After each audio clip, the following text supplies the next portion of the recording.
अस्सलाम वालेकुम नाजरीन। मेरा नाम रिज़ा है। मेरी उम्र 22 साल है।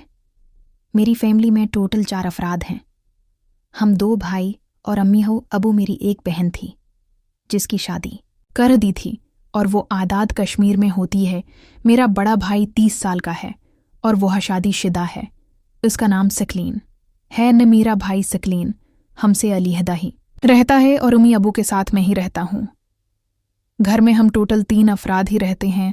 हमारी फैमिली काफ़ी स्ट्रांग थी और हमारे पास दुनिया की हर आसाइश मौजूद थी। मैंने अपनी तालीम मुकम्मल कर ली थी और अबू का कारोबार संभाल लिया था।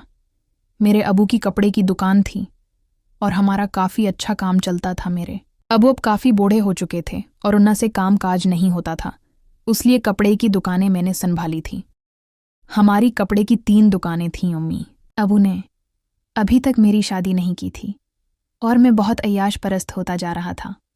मैं दिन बदन लड़कियों के साथ मिलता और उनसे काफ़ी बड़े काम करने लग गया था। फिर भी मेरी ख्वाहिश पूरी नहीं होती थी और मेरा ये इरादा था कि अम्मी अबू मेरी शादी कर दी या मेरी किसी ऐसी लड़की से मुलाकात हो जो मेरे लिए हर वक्त मैसर हो और जब भी मेरा दिल चाहे मैं उसके पास चला जाऊं।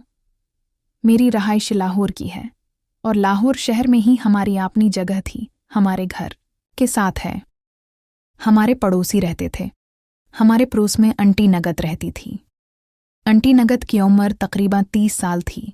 उसके 2 बच्चे थे और आंटी नगत के शोहर बाहर के मुल्क होते थे। आंटी नगत के घर इसकी सास और आंटी नगत और उसके 2 बच्चे ही होते थे। आंटी नगत के शोहर तो बाहर के मुल्क जाप करते थे। उस लिए आंटी हक भी कभार मुझे बुला लेती थी और मेरे से कपड़ा लेने भी होती थी। मैं आंटी के लिए सौदा सलफ ला देता क्योंकि मेरे पास गाड़ी भी थी और मैं गाड़ी में आंटी नगत के सारे काम कर देता था। आंटी नगत मुझे अपने ससुराल भी ले जाती। आंटी नगत रोज़ मुझे फ़ोन करके घर बुलाती थी और मैं उनके घर के काम काज कर रहा था। मैं शाम को दुकान से वापस उता तो आंटी नगत के घर चला जाता। आंटी नगत 30 साल की खबरों आवर खूबसूरत नौजवान औरत थी और इन की खूबसूरती के पूरे मोहल्ले में चर्चे थे।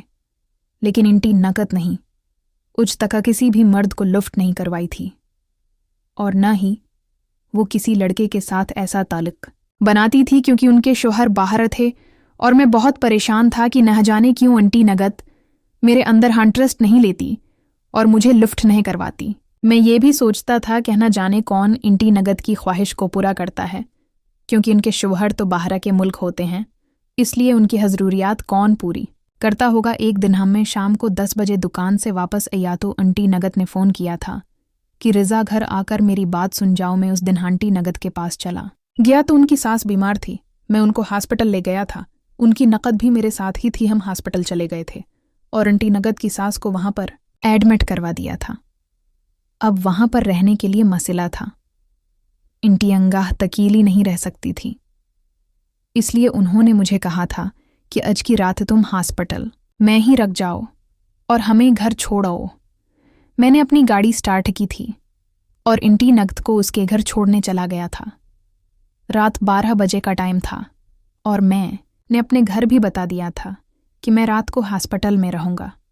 आंटी नगत की सास हॉस्पिटल में है। मेरे घर वालों ने इजाज़त दे दी थी। मैं आंटी नगत को उनके घर छोड़ने गया तो आंटी नगत ने मुझे अपने पास बुला लिया था और अपने कमरे में ले गई थी। उस आंटी नगत ने बहुत खूबसूरत ड्रेस पहना हुआ था और वो बहुत इंतहा की क़यामत लग रही थी। मुझे उनकी इदाएं बहुत अच्छी लग रही थी।